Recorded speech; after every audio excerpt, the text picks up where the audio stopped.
Okay, so I'm here because I want to tell a story. I'm in the mountains in Idlewild, a place where I grew up, and this bench in particular, it was in one of my previous videos that I know Frank mentioned he liked the looks of it. It's part of the Hansel and Gretel house property, and then there's a creek right here behind. And then right up here, I'll show you what is the old troll bridge. But the story is about the old troll. My grandparents bought these properties up here about 50 years ago, and we've been coming here ever since I was a baby. There used to be a crib up there, and so as a child, we would come up here all the time on the weekends, and then in the summer, we would spend a lot of time up here. As my brother is 2 years older than I am. As my brother and I turned into youngsters, there was this story told to us about the old troll and the old troll bridge. And the way it went was that we had to pay our respects to the old troll on a regular basis. And so what would happen is that on any given night, we might say, Mom or Dad, you know, it's time, you know, we'd like to go see the old troll and see if the old troll left us something in the old troll tree, or in the burned out tree, as it's also called. And so sometimes they would say, no, I don't think the old troll is going to be available, or it's not a good night. But then there would be those occasions when the parents would say to us, yeah, I think it's a good night to go visit the old troll. And so the way it went, it was like we would get our jackets on, and if we had cousins there or friends there, all the children, very young children, we would all get our jackets on, and everyone would get a flashlight. And with some of the adults, we would march down the road, coming close to the bridge, and at about 30 paces or so before the bridge, we would all stop. You know, we'd be holding our parents' hand and our flashlight in the same hand, and we were too scared to get any closer.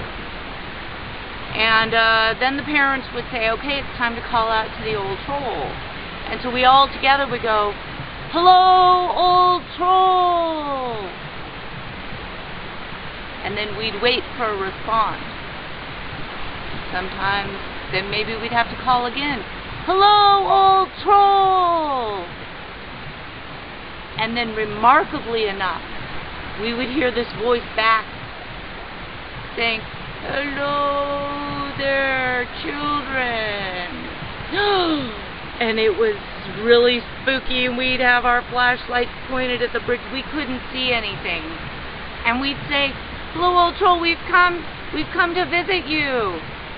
And the old troll would say, well, that's wonderful that you've come to visit me.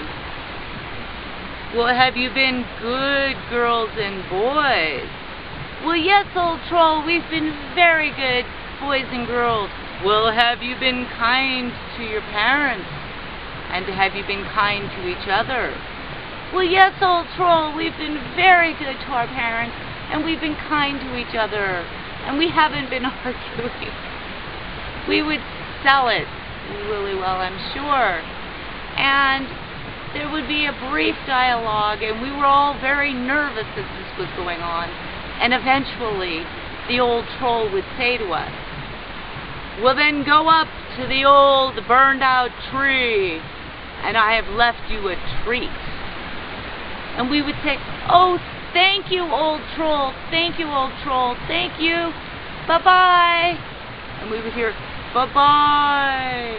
And then we would turn our tails around, and we would run back to the old troll tree and the burned out tree, and we would look for our treats and gifts. And always inside there, under a pine cone or a rock or some sticks piled up, there would be treats for every child that was there. And that was the magic of the old troll for us. And the old troll bridge, there is a part 2 to this, which I will get out of the bushes and tell you about. So that's the first part of the story. This is a closer picture of the old troll bridge and the creek that goes below it. The bench that I was just sitting on is right there. And for the second part of the story, there's the house that I call the Hansel and Gretel house,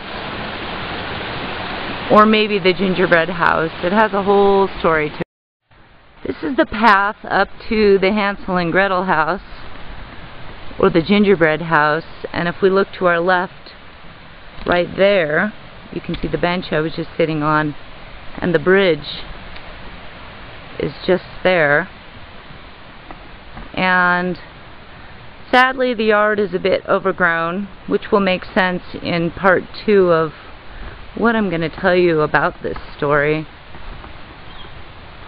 And it's a charming yard. There's nobody here right now, sadly. And the yard goes on, and just up the road a bit here is where the tree is. I'm going to show you. So about 30 paces up the road, we've got the old burned out tree, which has clearly been here for many, many years. It has its placard. We'll go around to the front of it, and I'll show you that. Not the front of it, but really the entrance of it. So here is the front, or not the front, but the entrance to the burned out tree, and I'm going to just stand here to give you perspective. I don't know if you can see the whole thing, and I don't know whether you can see the inside of it, but it's all burned out. And the story behind that was that it was hit years and years ago with lightning, and it caused the source of the lightning to go down and just burn out the inside of it. But this is where the old troll leaves his gifts, is buried down and below here. So at night, as children, we would have to come in here and dig around at night and find our gifts. So this is the inside of the old burned out tree. We're gonna fast forward about 25 years, and I am up here in Idlewild with I'm an adult, and I've got my brand new baby that I've come up here to spend some time with, and I just happen to be taking her out in the stroller for long walks, which I used to do a lot to get her to sleep and stuff like that. Anyways, I one day was coming back over the bridge. I'd gone for a little walk with her, and I was coming back over the bridge, and I came by the gingerbread house, or the Hansel and Gretel house, the house that's right adjacent to the bridge. And there was the woman working in the garden, and the garden was so beautiful then. She used to, they used to be up there all the time, and this woman would just work and toil over her garden, and she would plant things and bulbs, and the garden was just absolutely Hansel and Gretel worthy, a little storybook picture. It was beautiful. So one day I'm coming over the bridge, and I wound up talking to this woman, and she was interested in hearing about, you know, why I was out there walking with my daughter, and as it turned out, we live in the same community back in San Diego, so we had a lot to talk about. And then this child came out from her home, which I thought was about a 7 or 8 year old child, and she wound up introducing me to her daughter named Robin, who in fact turned out to be about 18 years old, but this child was a dwarf. And emotionally and intellectually, that child behaved and acted like a 7 or 8 year old, or even maybe younger, very young.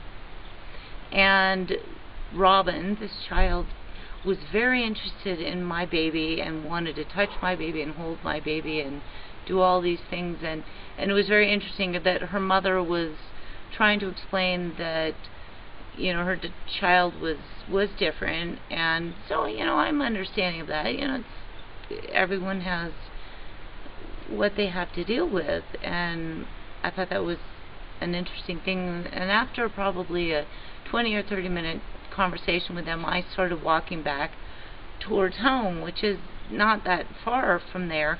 And the girl, Robin, the child, walked with me the entire way back home, and I felt like I had this other child with me.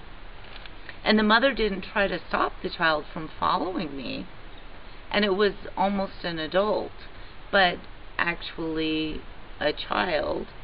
And Robin came with me all the way back to our house here, and at the end of the day I wound up going into the kitchen, and Robin came in and wanted to touch my baby and asked to hold my baby, and I really didn't feel comfortable with that. Anyways, at the end of the day, the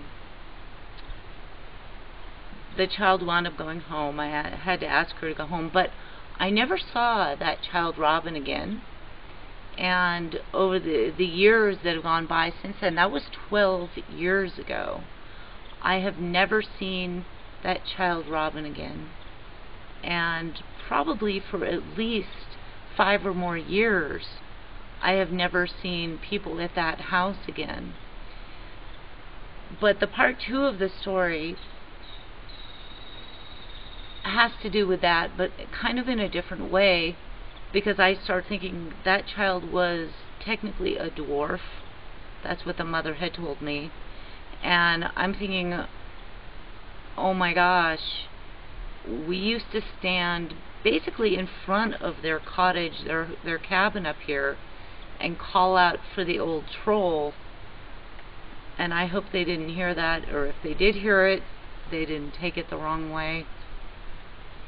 Not that a dwarf is a troll, but I hope they didn't. It was something for a very long time that bothered me a lot. And probably in the last 5 or 7 years, I haven't seen them again. I don't know why. I haven't seen them up here. It tends to be, they were bugs. They were weekenders, and they would only come up for the weekend.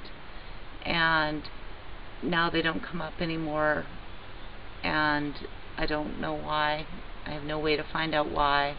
Their house is kind of run amok. And it makes me sad, because I don't know why they're not up here anymore. I know that children that live with dwarfism maybe don't live as long as the average lifespan. Also, I don't know about the mother. Never saw a father there. I don't know what the whole situation was, but there used to be cars there constantly. No cars anymore. House is battened down, and the yard is run amok. So that's part 2 of the story. It's an interesting story, but it's part 2. I don't know what to make of that. So I hope you enjoyed the old troll story, because I do love the story, and I've completely have brought my children up, and we've done the old troll with my children, and they've sort of outgrown it now, so we don't really do it anymore. But still, every time we come up and every time we cross over the bridge, we do open the windows and say, hello, old troll. So we do have respect for the old troll and the bridge, because it is there, the troll is there guarding our bridge, and that is what trolls do. They guard bridges, and they are good. They're like Shrek. They're good. So that's my story. Okay, peace out.